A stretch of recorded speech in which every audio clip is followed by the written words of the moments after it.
Hi friends, അസ്സലാമു അലൈക്കും. അപ്പോൾ ഇന്നതാ നല്ലൊരു കാഴ്ചയാണ് കേട്ടോ. ഞാനിങ്ങനെ ഹോസ്പിറ്റലിലെ റൂമിൻ്റെ ബാൽക്കണിയിൽ നിൽക്കുമ്പോൾ ഒരു പ്രാവ് വന്നേ. പക്ഷേ അതിനെന്ത് കൊടുക്കുമെന്ന് വിചാരിച്ചിട്ട് ഇങ്ങനെ ചിന്തിച്ചിരിക്കുക. അത് ഞാൻ ചോറ് കൊണ്ടുവന്നിട്ട് കൊടുത്തു, പക്ഷേ വരുന്നില്ല. അപ്പോഴാണ് ഓർമ്മ വന്ന കടലയിരിക്കുന്നത്. അപ്പോൾ ഞാൻ റൂമിൽ നിന്ന് കടല എടുത്തുകൊണ്ട് വന്നിട്ട് ഇങ്ങനെ കൈമേലിട്ടിട്ട് നീട്ടുമ്പോഴേക്കിതാ പിന്നെ പ്രാവ് വന്നിട്ട് ഇതാ നല്ലോണം കൊത്തി തിന്നുന്നുണ്ട് കേട്ടോ. അപ്പോൾ അവിടെ ഒരു ഗ്യാപ്പ് കാണുന്നുണ്ട് അപ്പുറത്തെ ബിൽഡിങ്ങിൽ. അപ്പോൾ അവിടെ ഒരു പ്രാവ് ആ മുട്ടക്ക് അടിയിരിക്കുന്നുണ്ട് കേട്ടോ. അപ്പോൾ ഈ പ്രാവ് നല്ലോണം എൻ്റെ കയ്യിൽ നിന്ന് ഇതാ കൊത്തി തിന്നു കേട്ടോ. അപ്പോൾ ഞാൻ വീഡിയോ എടുത്തതാണ്. അങ്ങനെ അത് കാണുമ്പോൾ തന്നെ നല്ലൊരു സന്തോഷം കേട്ടോ.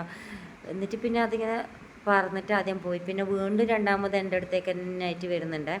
അപ്പോൾ അടുത്ത് വന്നെന്ന് വെച്ചാൽ കടല ഉണ്ടെന്ന് വിചാരിച്ചിട്ട് വന്നേ. അപ്പോൾ കടലാണെങ്കിൽ കുറച്ച് കയ്യിലുണ്ടായിനി, അത് തോടായതുകൊണ്ട് തന്നെ തിന്നാൻ വേണ്ടിയിട്ട് ഒരു മടി കാണിക്കുന്നുണ്ട്. എന്നിട്ട് അത് ഞാൻ കളഞ്ഞിട്ട് പിന്നെ ആകെ ഉണ്ടായത് 2-3 അതും ഞാൻ എടുത്തു കൊടുത്ത്.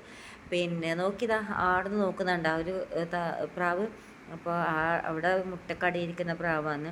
അപ്പോൾ വീണ്ടും പ്രാവിതാ വീണ്ടും എൻ്റെ അടുത്ത് തന്നെ ഇങ്ങനെ വന്നിട്ട് അടുത്തിങ്ങനെ നിൽക്കുന്നുണ്ട്. നല്ല രസമുണ്ട്. പക്ഷെ 2 ബാക്കിയുള്ളത് വീണ്ടും ഞാനതിന് കൈമേലിട്ടിട്ട് നീട്ടി കൊടുത്തേട്ടാ. അപ്പോൾ അത് വീണ്ടും കൊത്തി തിന്നുന്നത്. നല്ല രസമില്ല കാണാൻ വേണ്ടിയിട്ട്. എനിക്ക് ഇഷ്ടമാണ് കേട്ടോ, ഇങ്ങനെ പ്രാണികളിൽ ഭയങ്കര ഇഷ്ടമാണ്. അപ്പോൾ എന്നിട്ടും പിന്നെ അത് പോയില്ല കേട്ടോ. എൻ്റെ ഇവിടെയൊക്കെ തന്നെ വന്നുകൊണ്ടിരിക്കുന്നുണ്ട്. അപ്പോൾ ഞാനൊന്നിങ്ങനെ ഫോൺ എടുത്തിട്ട് ഇങ്ങനെ ഇടയ്ക്കിടയ്ക്ക് എടുക്കാൻ വേണ്ടിയിട്ട് ഇങ്ങനെ പോകുന്നുണ്ട്. നീ കുറച്ച് കഴിഞ്ഞാൽ കടല വാങ്ങിക്കൊണ്ടുവരണം. അപ്പോൾ റൂമിൽ ആരും ഇല്ല, അതുകൊണ്ട് കടല വാങ്ങാനും അപ്പോൾ കുറച്ച് നേരം വന്നു കഴിഞ്ഞാൽ കടല വാങ്ങിയിട്ട് വീണ്ടും കൊടുക്കുമ്പോൾ ഒരു വീഡിയോ കൂടി എടുക്കാം. ഓക്കേ.